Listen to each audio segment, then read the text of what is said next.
Modern-day weather radar consists of a dish that emits extremely short bursts of microwave radiation called pulses, with slightly longer periods in between in which the radar listens for energy returned to the dish. The pulses emanate outward as waves in a narrow beam, and as the beam comes into contact with objects, both meteorological, like rain and hail, and non-meteorological, like birds and leaves, the radiation is scattered in all directions with only a fraction of it bouncing directly back to the dish.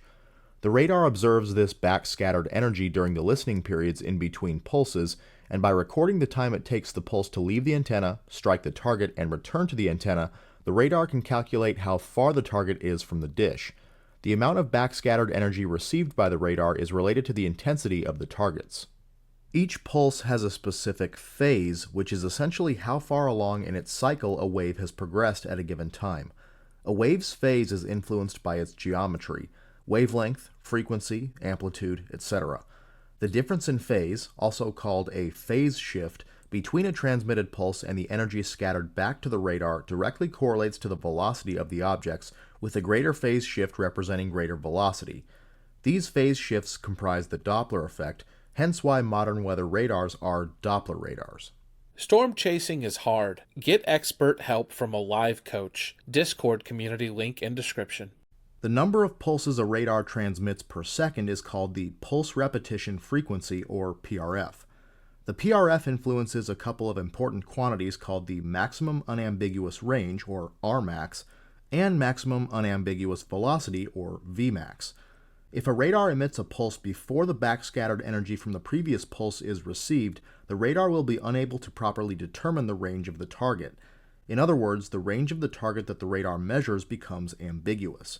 The maximum unambiguous range is the maximum range from which a transmitted radar pulse can be scattered and received before the next pulse is transmitted. Increasing the PRF decreases the maximum unambiguous range, and vice versa. A radar also has a limit on how much of a phase shift it can detect. If a target is moving so fast that it exceeds the amount of phase shift the radar can detect, its velocity will become ambiguous, meaning that the radar may think that it's stationary or moving the opposite direction at a much different velocity than what it actually is. The maximum unambiguous velocity dictates the maximum range of velocities that can be observed without this ambiguity. We're going to talk more about this later on in this module, but for now, know that as the PRF increases, so does the maximum unambiguous velocity. This creates a dilemma. Increasing the PRF allows us to have a greater breadth of unambiguous velocities, but it would also degrade the maximum unambiguous range, leading to a lot of unreadable data. Decreasing the PRF would give us a much better maximum unambiguous range, but also an increased collection of ambiguous velocities, again leading to erroneous data. Thankfully, radars can operate with an abundance of scanning strategies called volume coverage patterns, or VCPs, to combat this based on the phenomena that are expected within a radar's range. As we know, a radar dish is not stationary, rather it rotates and tilts upward as each full rotation is completed so that we can get a full 360-degree look at what's going on in the lower atmosphere. The full extent, both horizontally and vertically, that a radar scans in one cycle is called a volume. A volume is made up of data at several different elevation angles, also called tilts. When the weather is quiet, the radar can operate in clear air mode, in which it rotates more slowly and scans fewer elevation angles. However, when precipitation is detected, it switches to precipitation mode, which scans more elevation angles more quickly, making it ideal for monitoring rapidly changing severe weather. The wavelength of the pulses a radar emits is also a critical piece of the puzzle. Radars that use shorter wavelength pulses tend to detect smaller particles, meaning higher spatial resolution and more detailed data. However, these particles partially absorb some of this smaller wavelength radiation, a process called attenuation, which leads to degraded data quality the more particles the beam encounters as it goes outward from the dish.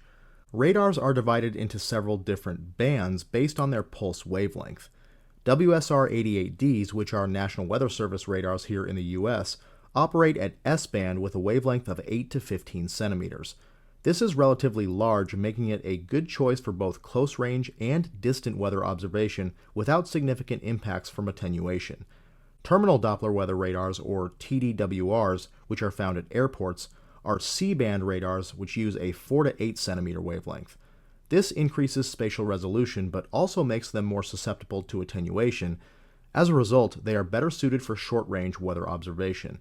Many mobile radars, like Doppler on wheels, operate with even smaller wavelengths at X-band, which yields extremely high-resolution, close-range data, but frequent issues with attenuation. Remember to check out those links in the description below, and then watch another video.